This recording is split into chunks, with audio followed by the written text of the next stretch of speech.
Hello everyone, welcome to my YouTube channel. आज हम लोग मल्टीपल लीनियर रिग्रेशन के बारे में पढ़ेंगे। सबसे पहले आप लीनियर रिग्रेशन का वीडियो मेरा देख लो जो मैंने लास्ट अपलोड किया था। उसके बाद ये वीडियो कंटिन्यू करना। उधर मैंने आपको लीनियर रिग्रेशन इन डेप्थ बताया था। Okay, so now will continue with multiple linear regression. Multiple linear regression ही रहता है, बट इसमें मल्टीपल इंडिपेंडेंट फीचर रहता है, एक से ज़्यादा इंडिपेंडेंट फीचर। अभी इधर वाई डिपेंडेंट फीचर हो गया और एक्स हो गया इंडिपेंडेंट फीचर। हम लोग ने लीनियर रिग्रेशन में इक्वेशन देखा था y is equal to m x plus c, but उधर हम लोग ने ओनली x कंसिडर किया था which is only one independent feature, but over here we are considering more than one independent feature like m1 x1 m2 x2. This x1 x2 are independent feature over here. So let us take an example of BMI. BMI में BMI calculate करने के लिए हम लोग को एक तो wait चाहिए और एक हाइट चाहिए। तो ये दोनों इंडिपेंडेंट फीचर होगा, वेट और हाइट। तो उसी तरह हम लोग y is equal to b m i is equal to slope into height plus m into independent feature क्या हो गया x हो गया x2 which is your weight. इधर हाइट कंसिडर किया, इधर वेट कर दिया प्लस c। और हर प्रॉब्लम स्टेटमेंट में डिफरेंट इंडिपेंडेंट फीचर रहेगा। ओके, सो अभी हम लोग देखते हैं, एक क्वेश्चन हम लोग के दिमाग में हमेशा आता है कि इज लीनियर रिग्रेशन और लो बायस हाई वेरिएंस मॉडल और a high bias low variance model. अभी ये बायस वेरिएंस क्या है वो कॉन्सेप्ट को पढ़ते हैं फर्स्ट ऑफ ऑल, उसके बाद ये क्वेश्चन को आंसर करेंगे। ओके, सो बायस क्या होता है? Bias is nothing but a difference between the average prediction of the model and the correct value of the prediction. Predict अभी y वैल्यू का जो, अभी इसका मीनिंग क्या हुआ हम लोग समझते हैं। अभी मॉडल जो प्रेडिक्ट कर रहा है वैल्यू और जो हम लोग को नोन प्रेडिक्टेड वैल्यू है उसका डिफरेंस होता है बायस। इन सिंपल टर्म्स, अभी आप एक एग्जांपल ले सकते हैं कि आपका एक दोस्त है और आप है और एक अननोन पर्सन है। तो आप किसको प्रेफर करेंगे? अपने दोस्त को प्रेफर करेंगे for knowledge rather than unknown, right? या आप बायस्ड है टुवर्ड्स योर फ्रेंड। सो ऐसे ये प्ले होता है। देन वेरिएंस क्या है? Variance is nothing but spread of the data. Over here you can see spread बहुत कम है, लेस एरिया में कवर होता है। इधर देखो, एरिया ज़्यादा कवर होता है डेटा का। So it is nothing but spread of the data. Okay, now we'll see the question. So actually linear regression एक high bias low variance model है which is shown over here. This but एक model को हमेशा लो बायस लो variance होना चाहिए। तो हम लोग मल्टी लीनियर रिग्रेशन में समझेंगे आगे जाके कैसे हम लोग independent feature which is not involving और फॉर प्रेडिक्टिंग द वैल्यूज उसको कैसे रिमूव कर सकते हैं। So let's get started with our code and we'll see how confidence level works over there for elimination of this independent feature which are not important for prediction. Okay, here I've imported all the libraries which are important for solving this problem statement: Matplotlib, Pandas for data manipulation and visualization. Then I've loaded this data using Pandas method read CSV as it is a CSV file. तो अभी देखते हैं ये data है क्या actually. R&D spend, startup और ये company को कितना पैसा खर्च करना पड़ा for doing R&D, administration charges, marketing spend, ads लगाया या फिर कुछ मार्केटिंग किया कंपनी ने for that particular product. Then उसके बाद ये स्टेट है कि कौन से स्टेट में ये R&D हुआ, एडमिनिस्ट्रेशन और मार्केटिंग हुआ, उसका रिस्पेक्टिव स्टेट दिया है। देन ये प्रॉफिट, ये R&D, मार्केटिंग स्पेंड, एडमिनिस्ट्रेशन और स्टेट के हिसाब से कितना प्रॉफिट मिला है कंपनी का वो दिया। So profit is depending on this four features. So it is a independent feature, this four, and profit is a dependent feature.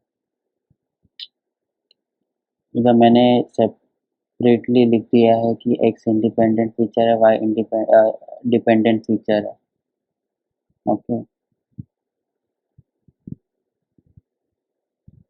then as this column is in the form of categories like state New York है, California है, Florida, ये तीन values repeat हो रहे हैं, तो इसको मैंने कन्वर्ट किया in the form of numerical values. अभी ये वन हॉट एनकोडिंग कैसे मैंने कन्वर्ट किया, ये कॉलम को देखते हैं। अभी न्यूयॉर्क के लिए मैंने एक कॉलम लिया, फ्लोरिडा के लिए कॉलम लिया, देन कैलिफोर्निया के लिए कॉलम लिया। अभी जब भी इधर ये रो में एनकाउंटर करेगा फ्लोरिडा, तो ये कोड क्या करेगा, इसको कन्वर्ट करेगा फ्लोरिडा को 1 यूनिट में और बाकी को 0 असाइन कर देगा। वैसे ही सेम अगर इसको कैलिफोर्निया दिखा रो में, सो कैलिफोर्निया को 1 असाइन कर देगा और फ्लोरिडा और न्यूयॉर्क को 0 असाइन कर देगा। वैसे ही न्यूयॉर्क अगर एनकाउंटर हुआ तो फिर फ्लोरिडा एंड कैलिफोर्निया को 0 बना देगा। ओके, तो ये कॉलम सेपरेटली बनाता है सबके लिए। ओके, सो उसके बाद हम लोग क्या करें, देखो इधर न्यूयॉर्क को 0 कंसिडर किया, कैलिफोर्निया को 0 कंसिडर किया, बस फ्लोरिडा को इधर 1 कंसिडर किया, और ये रिमेनिंग के 3 feature R&D, administration and marketing spend, state को वो कन्वर्ट किया into 3 more features. Then dummy variable trap क्या होता है, अभी इधर हम लोग ने देखा 3 वेरिएबल हम लोग ने डिफाइन किया है, राइट, न्यूयॉर्क, फ्लोरिडा और कैलिफोर्निया। तो अगर मैंने ये निकाल दिया, न्यूयॉर्क निकाल दिया, तो मैं ये दो फ्लोरिडा और कैलिफोर्निया से डिराइव कर सकता है न्यूयॉर्क। कैसे, अभी मैंने फ्लोरिडा इधर 0 कंसिडर किया, इधर ये 0 वैल्यू है, राइट, और कैलिफोर्निया 0 हो गया, तो ये ऑटोमेटिकली मॉडल को समझ जाएगा कि न्यूयॉर्क का वैल्यू 1 है। तो इसके लिए इसको ये कॉलम की ज़रूरत ही नहीं है हम लोग को, ये दोनों फीचर से ही हम लोग डिराइव कर सकते हैं थर्ड फीचर। ओके, तो वही मैंने इधर ये न्यूयॉर्क को मैंने स्किप किया ओवर हियर, और जितना कम कॉलम रहेगा उतना फास्ट मॉडल को ट्रेन करेगा। Okay, then I splitted this training set into training and test data x and y, dependent independent feature, and test size मैंने इधर कंसिडर किया 20%, you can take anything but it should be less than 50% for good model building।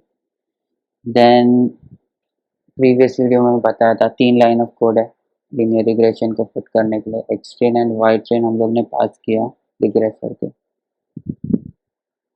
Let's see अभी इसके coefficient क्या है, like मैंने इधर explain किया था m1 x1 क्या है, m2 x2 क्या है, c वैल्यू क्या है। Let us see regressor dot coefficient comma regressor dot intercept, tab दबाना है वो अपने आप बता देगा कौन सा एट्रीब्यूट यूज करना।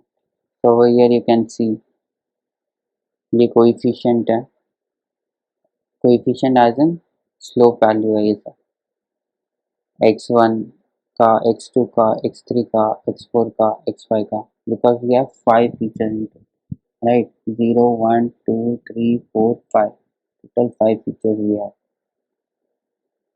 Starting from 0। ओके, और ये इंटरसेप्ट वाई एक्सिस को किधर इंटरसेप्ट कर रहा है उसका वैल्यू दिया है इधर। Okay, then will do prediction. अभी वाई वैल्यू किस फॉर्म में देखते हैं, वाई प्रेडिक्ट, तो इधर सेल्स का वैल्यू हम लोग को मिल गया फॉर रिस्पेक्टिव एक्स टेस्ट,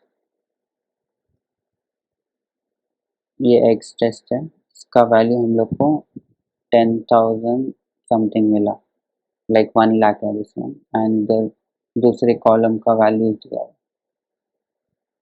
सो ये 6 इंडिपेंडेंट फीचर का हम लोग को एक सेल्स वैल्यू मिला। वैसे ये सारे टेस्ट डेटा का हम लोग को रिजल्ट मिला। मॉडल ने प्रेडिक्ट किया ये सब वैल्यूज हो सकता है। ओके, देन मैंने एक कॉलम बनाया, कांस्टेंट वैल्यू का कॉलम बनाया, which will use in OLS method. Okay, this is not a simple line of code. I've added ones for all 50 rows, so it is reflected like this one. अब इधर एक hypothesis का concept आता है. What is this hypothesis? Hypothesis is nothing but a statistical analysis, and we can derive conclusion out of it. Let us take an example and understand what is this concept of hypothesis. एक client एक manufacturer को एक order देता है to generate a piece of sheet. अब ये sheet को बनाने का डायमेंशन वो देता है कि 20 विड्थ होना चाहिए और 30 हाइट होना चाहिए, और उसको एक टॉलरेंस लेवल भी देता है। 1 mm ज़्यादा हुआ तो भी चलेगा, दोनों तरफ से कंपनी सह लेगा। ओके, तो अभी मैन्युफैक्चरर क्या करेगा, वो 1000 पीस बनाएगा। पॉपुलेशन क्या हो गया, 1000 हो गया, तो टोटल उसको काउंट क्या है, 1000 उसको बनाना, तो वो 1000 बना देता है। अभी क्लाइंट को भी चेक करना पड़ेगा कि ये विद इन लिमिट है कि नहीं, जो टॉलरेंस उसने दिया था बाय 20 × 30 विथ 1 mm टॉलरेंस है कि नहीं। तो वो एक कॉन्फिडेंस लेवल सेट करेगा 95 95% होता है। इसको समझने के लिए एक एग्जांपल लेते हैं। एक सैंपल वो निकालेगा 1000 में से 100 का। अभी वो 1000 तो पूरा देख नहीं सकता क्योंकि उसको रिसोर्सेज बहुत ज़्यादा लग जाएंगे, इसलिए वो सैंपल निकाल के दिखेगा। ये 100 में से अगर 95 with in tolerance and given dimension है तो वो एक्सेप्ट कर लेगा पूरे ये 1000 प्रोडक्ट को जो मैन्युफैक्चर ने बनाया क्लाइंट। अगर और उसका एरर वैल्यू क्या हो गया, 5, मतलब 5 अगर ये 21 से ज़्यादा हो गया, 22 हो गया, 23 हो गया तो वो एक्सेप्ट कर लेगा, 5% एरर चलेगा। बट ये एरर एक्सीड हो गया, अगर ये सैंपल में से उसको six of them, six of this sheet with in tolerance limit नहीं फाइंड हो, तो वो रिजेक्ट कर देगा ये पूरे 100 पीसेस को, जिस पूरे 1000 को, सॉरी। ओके, सो हम लोग इधर क्या कंक्लूजन डिराइव कर रहे हैं कि ये टॉलरेंस लिमिट के अंदर रहा तो ये प्रोडक्ट एक्सेप्ट कर लेगा क्लाइंट, अगर नहीं रहेगा तो रिजेक्ट कर देगा। वैसे हम लोग हाइपोथेसिस टेस्टिंग में करते हैं, दो हाइपोथेसिस स्टेटमेंट बनाते हैं, null hypothesis and alternative hypothesis. Null hypothesis में हम लोग ने क्या दिया है इधर, there is no relationship between independent and dependent or variable. Okay, so हम लोग ने इधर स्टेटमेंट दे दिया, अगर ये एरर 0.5 से ज़्यादा हुआ तो हम लोग ये रिजेक्ट कर देंगे नल हाइपोथेसिस। ओके, अगर अल्टीमेटली ये रिजेक्ट हो गया तो ये एक्सेप्ट हो जाएगा alternative hypothesis, there is some relationship. Okay, so अगर वैल्यू 0.5 से ज़्यादा रहा तो वो फीचर काम में ही नहीं आएगा क्योंकि वो एरर ज़्यादा देगा और वो डिफरेंस नहीं मेक कर रहा है for predicting. Okay, so in short will say there is no relationship. अगर रिलेशनशिप है तो ये रिजेक्ट हो जाएगा null hypothesis and alternative hypothesis accept हो जाएगा, मतलब वो there is some relationship between the independent column and dependent column. Okay, so do this hypothesis we are using OLS method, ordinary least square regressor. Okay, so over here I am making a column, and out of it I am selecting all the independent columns and giving it to OLS method. Here y is my dependent feature and x opt क्या है, dependent feature considering all the independent features, and we are fitting. Then we are finding the summary. इधर आपको पूरा report मिल जाएगा, ये data का क्या history है, आर स्क्वायर वैल्यू क्या आया है, एडजस्टेंट आर स्क्वायर क्या है। ये जितना वन के टूवर्ड्स रहेगा उतना अच्छा मॉडल बिल्ड हुआ है। अगर ज़ीरो के तरफ ये रहा तो फिर मॉडल इतना अच्छा प्रेडिक्ट नहीं कर पाएगा। ओके, सो अभी हम लोग पी वैल्यू देखते हैं, जो प्रोबेबिलिटी वैल्यू हम लोग ने फाइंड किया था, error value. Okay, so over here we are using one attribute over here. अभी ये वेरिएबल बनाया था जिसमें हम लोग ने फिट किया था अपना पूरा डेटा, उससे हम लोग पी वैल्यू एक्सट्रैक्ट करेंगे। पी वैल्यू इधर हम लोग को दिखने लगा फॉर ऑल द कॉलम्स। कितना कॉलम था हम लोग का total, considering this constant also? So in short we have 1 2 3 4 5 6 independent features. So over here you can see this is the constant one, we might consider this one. Over here this is, as we have converted that state into two more columns, California and Florida.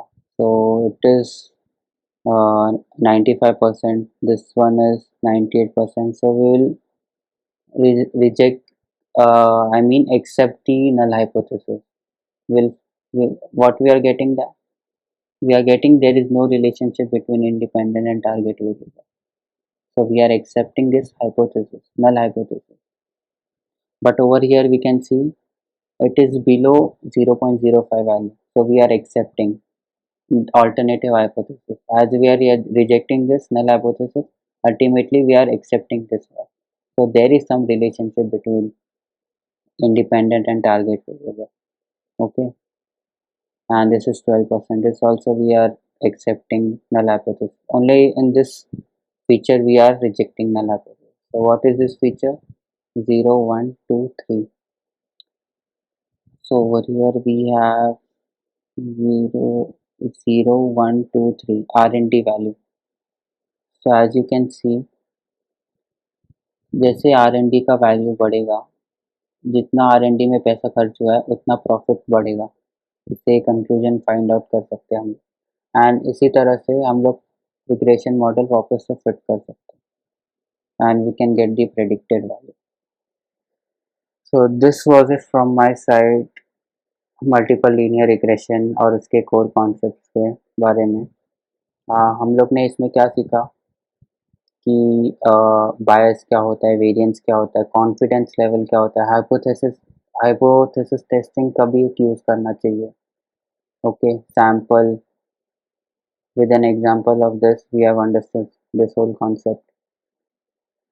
If you like this video, please hit the like button and subscribe to my channel. Bye bye.